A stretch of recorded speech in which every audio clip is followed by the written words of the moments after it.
لو آ گئی برسات، لیجئے جناب آ گئی برسات، لیکن ذرا ٹھہریے، برسات کے آنے کی اطلاع ہم کیوں دیں؟ برسات تو اپنی آمد کا اعلان خود کر دیتی ہے۔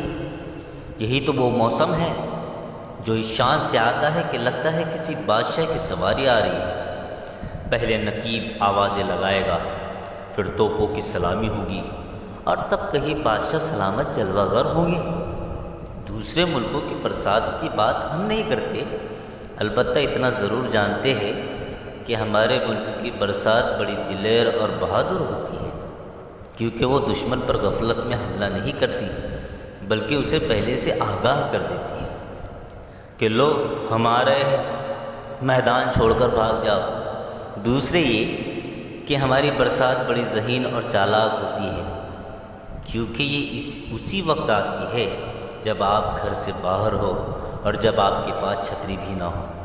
تیسرے یہ کہ ہماری برسات کافی پڑھی لکھی بھی ہوتی ہے، کیونکہ یہ اخبار میں موسم کا حال پڑھتی ہے اور پھر تردیدی بیان کے طور پر برستی ہے۔ بھلا بتائیے، ایسا باضابطہ کردار کون سے موسم کا ہوتا ہے؟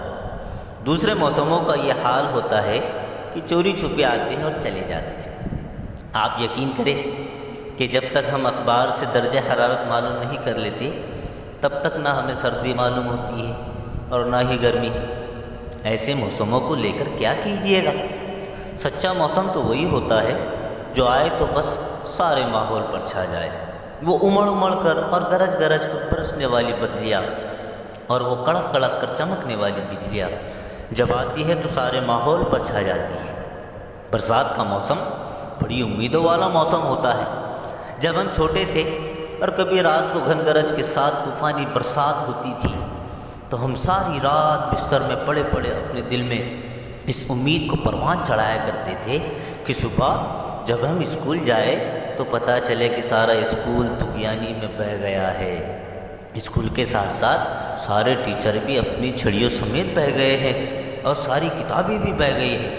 یہ اور بات ہے کہ جب ہم امیدوں والی رات گزار کر اسکول پہنچتے تھے تو اسکول جو کا تو کھڑا ہوتا تھا، مگر اس سے کون انکار کر سکتا ہے کہ برسات ہمارے دل میں سینکڑوں امیدیں پیدا کر دیتی ہے۔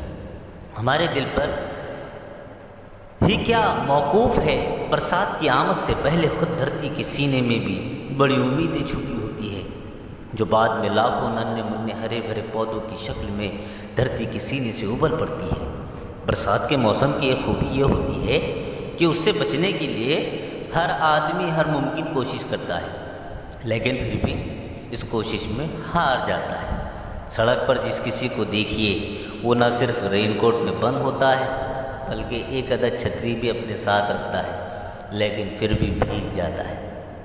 برسات کے موسم کی ایک اور خوبی یہ ہوتی ہے کہ اس میں آدمی دوسرے آدمی کو پہچان نہیں پاتا، کیونکہ سارے ہی لوگ رین کوٹوں، ٹوپیوں اور چھتریوں کے نیچے چھپ جاتے ہیں۔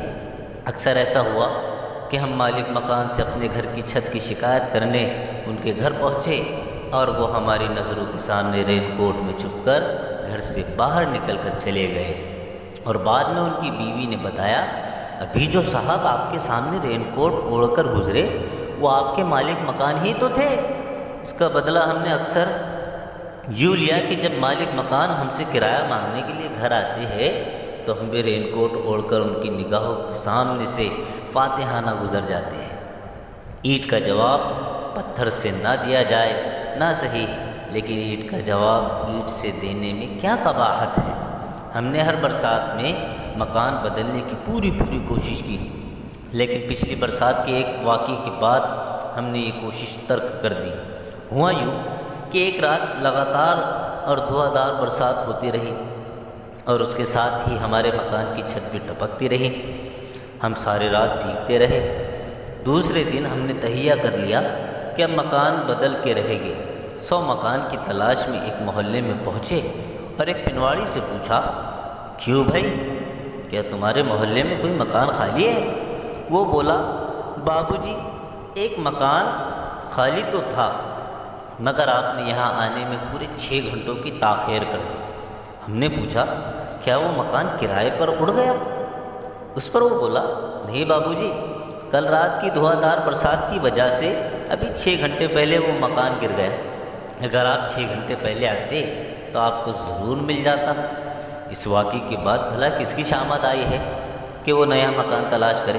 لہٰذا اب ہم برسات کی آمد سے پہلے کھانسی، نزلہ اور زکام کی دواؤں کا اسٹاک جمع کر لیتے ہیں اور اس طرح اس چھت کا مقابلہ کرتے ہیں۔ برسات کے موسم کی ایک اور خصوصیت یہ ہوتی ہے کہ اس میں نئے نئے سماجی تعلقات اور آپ کے نئے نئے دوست پیدا ہوتے ہیں۔ فرض کیجیے آپ برسات میں اپنی چھتری کو کھولے سڑک پر چلے جا رہے ہیں کہ اچانک ایک صاحب آپ کے ساتھ ساتھ چلنے لگے گی۔ تھوڑی دیر بعد وہ آپ سے بہت قریب آ جائے گا۔ ایک بار ہم نے ایک شخص کو اسی طرح اپنی چھتری کے نیچے پناہ دی تھی۔ آدمی صورت سے نہ صرف شریف لگتا تھا بلکہ وضاحت سے یوں معلوم ہوتا تھا کہ اس نے ہماری چھتری کے نیچے آ کر ہماری چھتری کو عزت بخشی ہے۔ اسی لیے ہم کافی دور جا کر اسے گھر تک چھوڑ آئے۔ اتفاق سے دوسرے دن ہماری ملازمت کا انٹرویو تھا۔ انٹرویو میں پہنچے تو دیکھا کہ وہی شخص ڈائریکٹر کی کرسی پر بیٹھا ہے۔ اس نے ہم سے کوئی سوال نہیں پوچھا، صرف یہ کہا تم جا سکتے ہو، تمہارا انتخاب ہو چکا ہے۔ ہم جانتے ہیں کہ اس ملازمت کے لیے ہمارے پاس ایک ہی کوالیفیکیشن تھی اور وہ تھی ہماری چھتری۔ برسات کا موسم آتے ہی سڑکوں پر جا بجا چھتریاں ہی چھتریاں نظر آنے لگتی ہیں۔ مردوں کی چھتریاں الگ ہوتی ہے اور خواتین کی الگ۔ اگرچہ اب مردوں اور عورتوں کے لباس کا فرق مٹتا جا رہا ہے، مگر خدا کا شکر ہے کہ چھتریوں کے معاملے میں ابھی جنس اتنی مشکوک نہیں ہوئی ہے۔ برسات کے موسم کی ایک اور خصوصیت یہ ہوتی ہے کہ ان دنوں کیچڑ کی بالکل قلت نہیں ہوتی۔ کیچڑ آپ کو جا بجا مل جائے گی۔ کیچڑ کا سب سے بڑا فائدہ یہ ہوتا ہے کہ اس پر سے پھسلنے میں بڑا مزہ آتا ہے۔